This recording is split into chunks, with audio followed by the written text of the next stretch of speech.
20 000 tonnes de neige et 500 tonnes de glace pour construire cet hôtel éphémère.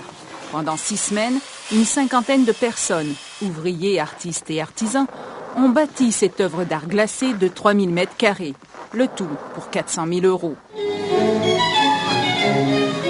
Un décor magique et somptueux dans lequel 25 000 personnes sont venues dormir depuis 2001. On est en 2009, on est un peuple nordique, on est des amoureux de l'hiver et ça c'est une façon contemporaine qui est de notre temps de le manifester.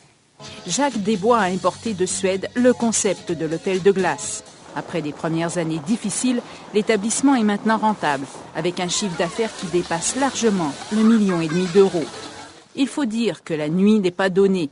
130 € par personne pour une chambre de base et jusqu'à 500 € pour cette suite avec spa privé.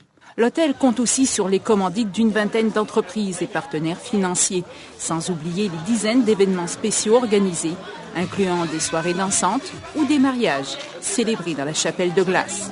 La particularité de l'hôtel de glace, c'est qu'il y a une vie dans l'œuvre ici. Alors, à quoi ressemble un lit dans un hôtel de glace? Vous avez tout d'abord un énorme sommier en glace, un matelas épais, un drap de flanelle, de la fourrure et surtout, vous avez un énorme sac de couchage dans lequel s'engouffrer pour pouvoir dormir à une température qui varie entre -3 et -5 degrés et pouvoir dormir toute la nuit comme un bébé. La moitié des dormeurs de la glace sont canadiens. Les autres viennent des États-Unis et d'ailleurs dans le monde.